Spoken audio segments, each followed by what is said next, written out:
안녕하세요. 몇 년 전부터 저에게 있었던 복잡한 사건에 대해서 말씀드리고자 합니다. 저는 지금으로부터 정확히 3년 전 친구들과 나이트클럽에 가서 아주 경이로운 한 사람을 만나게 됩니다. 바로 나이트클럽에서 열심히 춤을 추고 있는 한 여자였죠. 3년 전 이맘때쯤이라는 걸 정확히 기억하고 있는 이유는 그때 그 일이 저에게는 너무나도 행복했던 기억이기 때문입니다. 그녀는 친구들과 함께 온 것으로 보였는데 유독 빛나던 그녀의 모습을 오랫동안 지켜보면서 다른 남자와 춤을 추고 부킹까지 하는 모습까지 훔쳐봤습니다. 웨이터들에게 이리저리 끌려다니는 그 매력적인 여자의 모습이었지만 조금 느낌이 달랐던 부분은 굉장히 노련하게 보였다거나 할까요? 한 번쯤 친구들과 일탈을 하기 위해서 온 것이 아닌 적극적으로 웨이터들에게 끌려다니며 부킹하는 모습이나 남자들과 춤을 추며 진심으로 즐기는 모습을 봤습니다. 그때는 그런 그녀가 화끈해 보여서 좋았고 욕심이 났어요. 저는 그런 그녀를 보면서 친구들과 함께 테이블에 앉아 술을 마시고 있었습니다. 당시에 나이트 안에는 사람이 정말 많았는데 그 여자만큼은 아주 선명하게 잘 보이더군요. 뭐라고 표현해야 할지 모르겠다는 생각이 들 정도로 아름다워 보였습니다. 저와 제 친구들은 그 여자 무리를 보며 완전히 꽂혀버렸고 합석을 한번 도전해보자고 이야기를 꺼냈습니다. 그녀는 친구를 포함해서 3명이었고 저희 무리도 친구 포함해서 3명이나 같이 합석해 놀자며 들이댔습니다. 친구들은 그냥 가볍게 생각하는 것 같았지만 제 눈에는 그 여자가 너무나 예뻐 보여서 도저히 놓치기 싫더라고요. 그 여자들도 저희가 싫지 않았는지 합석하자는 제안을 알겠다고 대답했습니다. 그때 제 친구들과 그녀의 친구들은 정말 많은 술을 마시고 밤새 재미있게 이야기하며 놀았습니다. 헤어질 때쯤에는 번호 교환에 성공했고 그 이후로도 계속해서 그녀에게 연락하면서 사귀자고 직진했고 사귄 후에는 나이트에서 봤던 화끈했던 그녀와 다르게 조신하고 참한 모습의 결혼까지 하자고 몰아붙였습니다. 도저히 후진이라는 게 없었습니다. 그녀만 생각하면 제 안에 있는 피가 끓어오르는 기분이었고 오직 직진밖에 할 수 없었죠. 저희는 그렇게 뜨겁게 사랑했고 결국 깊은 사이가 될 수 있었습니다. 저는 그때도 친구들과 어쩌다 한번 가보게 된 것이고 평소에는 나이트클럽을 가지 않는 스타일입니다. 그러나 제 아내는 노는 걸 워낙에 좋아해서 그런지 나이트를 자주 가고 싶어하는 여자였습니다. 처음 그녀를 나이트에서 봤을 때부터 그 노련함이나 잘 노는 분위기가 심상치 않았는데 역시나 그렇게 노는 걸 어마어마하게 좋아하는 사람이더군요. 주변 사람들은 나이트클럽 좋아하는 여자랑 결혼하는 건 좀 그렇다며 붙고 반대를 하는 분들도 많았습니다. 당장에는 문제가 안 되지만 나중에 그런 것 때문에 반드시 문제가 생긴다면서 말이죠. 하지만 저는 그녀를 좋아하는 마음에 결혼까지 추진하는 과정을 멈출 수 없었고 그런 아내의 모습까지 좋아서 결국 결혼까지 했습니다. 그리고 나이트클럽에 좀 가면 어떻습니까? 나이트에 간다는 것 자체가 바람이라고 볼 수도 없는 것이고 알아서 조심하면서 놀면 되지 않겠냐고 안일하게 생각했습니다. 솔직히 말씀드리면 저도 과거가 그다지 깨끗하지만은 않은 편이니까 말이죠. 솔직히 털어서 문제 안 나는 사람은 없는 거 아니겠습니까? 취미가 무엇이냐에 따른 차이일 뿐이지 나이트에 가면 사고치고 나이트 안 가고 다른 모임 나가면 사고 안 칩니까? 상황 모임에만 나가도 불륜이 천지라고 하는데 그렇다고 사람이 집에만 처박혀서 살 수도 없는 노릇이잖아요. 아무튼 저는 이런 생각을 가지고 그녀와 결국 결혼을 했고 1년 만에 예쁜 딸을 낳아 키우고 있었습니다. 결혼 후 아내는 가정과 육아를 성실하게 돌봤습니다. 저도 열심히 돈을 벌어 아내에게 가져다 주었습니다. 회사 일로 바쁘긴 했으나 아내가 이해해 주리라 믿었습니다. 아내는 산후 우울증과 육아 스트레스로 힘들어 하긴 했으나 그럴 때마다 나이트클럽 좀 다녀오면 안 되냐고 물었습니다. 가서 미친 듯이 흔들고 가볍게 몇 장 걸치면 답답했던 마음이 뻥 뚫릴 것 같다고요. 저는 몰래 가지 않고 남편인 저에게 허락을 구해줘 고맙다고 했지요. 그때 나이트에서 만났던 친구들과 간다기에 저는 가라고 했습니다. 솔직히 말해 뭔 짓을 할 여자는 어떻게 막아도 하고 안 할 여자는 남자들이 많은 나이트클럽에 던져놔도 안 합니다. 그리고 부부 사이에는 믿음이라는 게 중요한 만큼 육아에 지친 아내를 배려하고자 했습니다. 그리고 제 아내는 어디 가서 사고 칠 만한 사람이라고 생각을 하지 않았거든요. 저랑 만났을 때에도 사고 치지 않고 건전하게 놀았기 때문이죠. 제 아내에게는 여동생이 한 명 있는데 다행히 처제도 제 아내를 많이 도와줬습니다. 결혼 후에 임신한 아내를 옆에서 많이 돌봐주고 출산 후에도 든든한 지원군이 돼주는 처제가 참 고맙기는 하지만 사실 이 처제가 처가 되기 위해서는 고민 그 자체였습니다. 지금까지 시집을 가지 않고 노처녀로 남아있는 처제의 혼인 문제는 늘 집안에서 화두가 될 정도의 문제였고 장모님과 장인어른 입장에서도 얘가 언제쯤 시집을 갈 수 있을지 늘 걱정을 하셨습니다.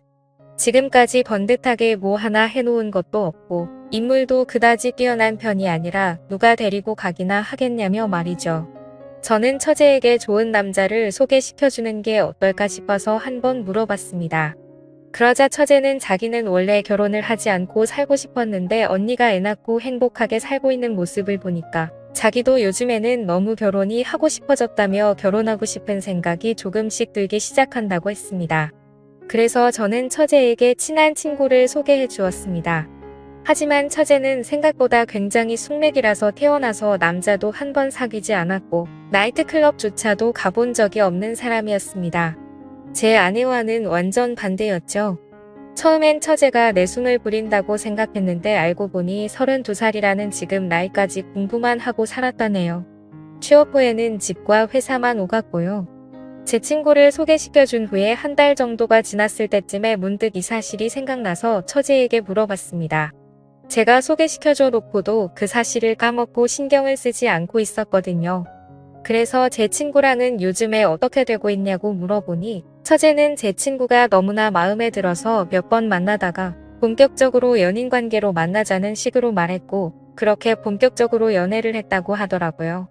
근데 문제는 사귄 지 2주 만에 헤어졌다는 겁니다. 저는 처제에게 자세한 이야기를 들어봤는데 친구 녀석이 완전히 쓰레기처럼 행동을 한 것 같더라고요. 그래서 저는 곧장 친구에게 연락을 했습니다. 우리 처제가 너한테 무슨 잘못을 해서 그렇게 쓰레기 같은 행동을 했냐고 했더니 완전히 펄쩍 뛰면서 오해하지 말라는 겁니다.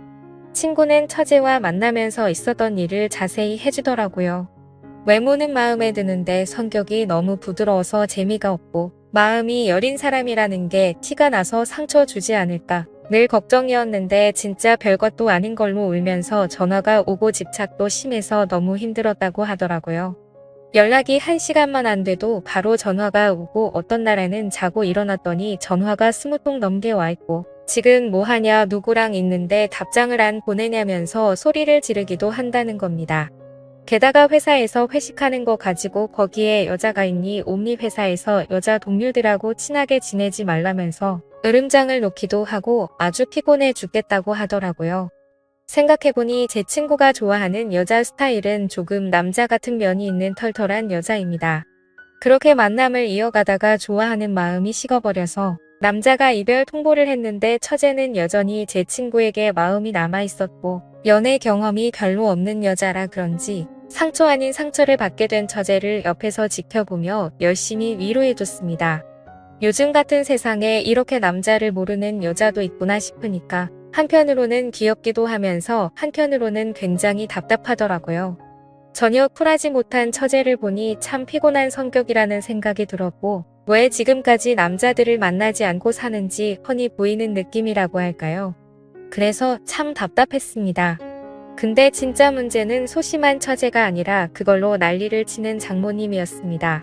장모님이 저에게 전화해서는 어떤 놈을 소개해줬기에 자기 둘째 딸이 요즘 이렇게 침을 하냐며 저보고 책임을 지라고 큰 소리를 치는 겁니다. 실컷 남자 소개시켜줬더니 본인이 제대로 못한 걸 저한테 책임지라고 하는 걸 보고 참 짜증이 났습니다. 이래서 누가 잘 되든 못 되든 오지랖 넓게 행동하면 안 된다 싶더군요. 그래도 아내의 동생이니까 이 정도로 신경 써주려고 했는데 앞으로 완전히 신경을 꺼야겠다 싶더라고요. 장모님께도 자초지종을 말씀드리고 우울한 처제를 위로하고 달래주기 위해 오랜만에 저녁이나 먹자고 했습니다. 오늘은 형부인 제가 금액에 상관없이 무조건 맛있는 걸 쏘겠다고 하면서요. 처제는 탐탁치 않게 여겼으나 제가 뭘 잘못한 것도 아니니까 딱히 눈치 보지 않고 그녀의 팔목을 붙잡고 여기저기 데리고 다니며 기분 전환을 시켜줬습니다. 저는 처제와 바다에 드라이브 가서 밤 공기를 맞으면서 좀 걷다가 근처의 포장마차에서 꼼장어도 먹고 강가에 앉아 맥주캔을 마시면서 많은 이야기를 나누었습니다. 저희는 깔깔거리며 웃고 속에 있는 깊은 이야기를 나눴죠. 밤 공기는 참 차갑고 한편으로는 참 따뜻했습니다. 그렇게 처제는 이제 좀 괜찮아졌다면서 신경 쓰지 말라고 하더군요. 마음에 드는 남자한테 차이니까 괜히 서글펐다면서 신경 쓰게 해서 미안하다는 말을 하더군요. 그 이후로 이제 좀 평화로운 날이 오나 싶었는데 갑자기 엉뚱한 곳에서 문제가 터졌습니다. 그 문제의 원인은 제 아내였어요. 아내가 나이트클럽에서 만났다는 남자가 한 명 있는데 그 남자와 3개월째 연락을 주고받았다는 걸 제가 알게 된 겁니다. 우연히 아내의 핸드폰을 보고선 이런 사실을 알게 된 것이죠. 원래 남의 핸드폰은 잘 훔쳐보는 스타일이 아닌데 자꾸만 늦은 밤에 문자가 왔다는 진동이 자주 울려서 안 그래도 이상하다 싶었는데 이때다 싶어서 보게 된 것이었습니다. 전부터 이상하다는 생각은 했으나 그럴 때마다 아내는 친구에게서 온 문자라며 거짓말을 했었거든요. 그런데 그게 알고 보니 남자였고 그냥 남자도 아니고 믿고 가라고 놔둔 나이트클럽에서 만난 남자였다는 사실에 너무 화가 났습니다. 사람에 대한 배신감이 느껴진다거나 할까요? 그렇다고 그 자리에서 아내에게 뭐라 말할 수도 없었습니다. 문자의 내용을 봤을 때 불륜이라고 판단하기는 어려운 수준이라서 제가 아내를 지적하기에 참으로 애매했거든요. 가볍게 안부나 묻는 정도라서 말입니다. 어쨌든 며칠 동안 지켜보면서 결정적인 증거를 잡으려고 했으나 그럴 때마다 아내는 뭔가를 눈치챘는지 휴대폰도 보지 않고 매우 조심히 행동하기 시작했습니다. 저는 이를 어디 하소연할 곳도 없고 너무나 답답해서 처제에게 털어놓았습니다. 처제는 자기가 언니를 잘 살펴볼 테니 걱정하지 말라고 하더군요. 그때부터였을까요? 저는 처제와 부쩍 어울려 다니며 그녀에게 힘든 마음을 많이 기댔습니다. 보통 때 같으면 집에 언제 들어와라며 밖에 있는 저를 재촉하던 아내였는데 마음이 식었는지 서방이 밖에서 뭐라건 요즘 관심이 없었지요. 저는 아내가 저에게 질투해 주기를 바랐지만 아내는 저에게 관심도 없고 뭐가 좋은지 핸드폰만 보면 미소를 짓더군요. 마치 사랑에 빠진 여자처럼 보였습니다. 정말 어이가 없었습니다. 누군가와 문자만 한참을 주고받았는데 100% 그 남자라는 촉이 오더라고요. 저는 화가 나서 아내의 핸드폰을 빼앗아 지금 문자를 주고받은 이 자식이 누구냐고 따졌습니다. 아내는 숨기지 않고 당당하게 나이트에서 만난 남자이고 가볍게 문자만 주고받은 사이라고 말하더군요. 저는 그게 지금 자랑이냐며 당장 이 자식 번호를 지우라고 말했더니 마음속에 답답한 것들도 솔직하게 이야기할 수 있는 친구라며 가만히 놔두라는 겁니다. 너무도 철없고 당당한 아내의 모습에 저는 화가 치밀어 올랐고 죄책감이나 미안함은 전혀 없는 건지 사가지 없는 아내의 모습에 화가 나서 휴대폰을 던져서 부숴버렸습니다. 아내는 이게 지금 뭐 하는 짓이냐며 놀라워했지만 저는 앞으로 생활비도 그 남자한테서 받으라며 생활비 통장에 있는 돈을 제 계좌로 모두 보내버렸습니다. 그러자 아내가 화를 내며 내가 나한테 신경을 썼으면 얼마나 썼냐고 화를 내며 울기 시작했습니다. 잘못은 자기가 해놓고 자기가 먼저 눈물을 흘리는 어처구니 없는 경우였죠. 그래서 저는 당당하게 말했습니다. 앞으로 두고 보라고 내가 너한테 해준 게 뭔지 서서히 알게 될 거라고 했습니다. 저는 그녀를 위해서 하던 집안일도 일절하지 않고 생활비도 보내지 않고 잠자리도 함께 들지 않았습니다.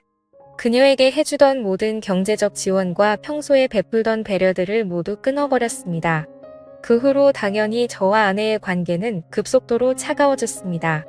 아내는 제가 바쁜 회사 일로 자신과 가정에 소홀했다며 저에게 그동안 실망감이 많이 쌓인 듯 했습니다. 밖에서 돈 벌어오는 것도 모자라서 그런 걸로 태클까지 거는 게 짜증나서 저는 아내에게 나가서 돈을 벌어오라고 말했죠. 그렇게 오랫동안 냉전이 계속됐는데 처제는 힘들어하는 저를 보면서 많은 위로를 해주었습니다. 같은 혈육이지만 자기가 봐도 언니는 자유로운 영혼이라면서 어딘가에 정착하고 사는 것과 어울리지 않는 사람이라고 했습니다. 그래서 언니가 결혼한다고 할 때 집안 식구 모두 놀랐답니다. 처제와 많은 이야기를 주고받으며 소주만 한 잔 두 잔 마시다 진탕 취하도록 술을 마셔댔고 저와 처제는 필름이 끊겼지요. 며칠 후 아내는 저에게 미안하다고 사과를 했지만 더는 답답한 결혼 생활 못하겠으니 이혼하자고 말을 꺼냈습니다. 저는 당연히 올 것이 왔다고 생각하며 알겠다고 대답했습니다. 그렇게 일사천리로 이혼을 진행한 후에 얼마 되지 않아 아내의 소식을 들었는데 정말 너무나도 충격적이고 저를 괴롭게 만드는 사실을 한 가지 듣게 됐습니다. 그때 그 나이트클럽에서 만난 남자와 동거를 하고 있다고 하더군요. 저와 이혼을 하려고 했던 것은 자신의 삶을 살기 위해서가 아니라 결국 그 남자와 함께 살기 위해서 그랬던 것이었죠. 저는 다시 한번 그녀에게 배신감이 쏟아올랐고 집안을 뒤집어 놓았습니다. 그러자 장모님과 장인어른도 저에게 사과를 하며 저에게 용서를 구했습니다. 근데 그런 일이 있게 된 지 하루 만에 처제가 제 아기를 가진 것을 알게 되면서 이제는 제가 장모님과 장인어른에게 사과해야 하는 상황이 왔습니다. 아마 전쟁터도 이보다 더 난장판은 아닐 거라는 생각이 들 정도로 복잡한 상황이 계속 터진 것이죠. 제 삶이 완전히 통째로 엉켜버렸다는 생각이 들더라고요. 나이트에서 만난 아내는 나이트에서 결국 바람이 나버리고 제 친구와 연애하던 처제는 결국 제 아이를 임신해버린 지금의 상황 말입니다. 한 달 전 처제와 많은 이야기를 주고받으며 소주를 진탕 취하도록 마셨을 때 필름이 끊겼고 저와 처제는 서로 눈이 맞아 버렸던 거죠. 그날 처제와 연인처럼 서로의 마음을 확인하였고 저를 사랑한다는 처제에게 언제부터 저를 좋아하게 됐냐 물었지요. 제가 소개해준 후배에게 차이고 나서 우울해 있을 때 제가 처제 팔목을 붙잡고 함께 데이트했을 때부터 저를 마음에 두기 시작했다고 하더군요. 그때 그 밤 공기를 잊을 수 없다며 저와 미래를 생각했다고 말했습니다. 그 말을 듣는데 정말 쉽게 사랑에 빠지는 여자라는 느낌을 또 받았습니다. 저는 집안 망신이니 처제에게 아기를 지우라 말한 장모님과 장인어른을 찾아가 공손히 말씀드렸습니다. 처제와 결혼해서 애를 낳고 함께 살겠다고 말입니다. 솔직히 말하면 처제에게 마음이 있던 것은 작은 이유였고 진짜 함께 살려고 마음먹은 핵심적인 이유는 아내에 대한 복수심 때문이었습니다. 저는 장모님 장인의 허락을 받지는 못했으나 아이는 내팽개쳐고 외간 남자와 바람난 아내를 보니 정말 참을 수가 없더군요. 그녀에게 치욕을 안겨줘야겠다고 생각합니다. 저는 처제에게도 크게 관심이 없고 이제 이 집안은 진절머리가 납니다. 저는 오직 저의 아이만 있으면 되고 바람나서 떠나간 아내를 어떻게 더 치욕스럽게 만들지 고민해봐야겠습니다. 이런 저를 이해하실 수 있나요? 저도 잘 모르겠네요. 오늘의 사연 여기까지입니다. 지금까지 읽어주신 모든 분들 감사합니다. 구독과 좋아요 알림 설정 눌러주세요. 그럼 모두들 행복한 하루 보내세요.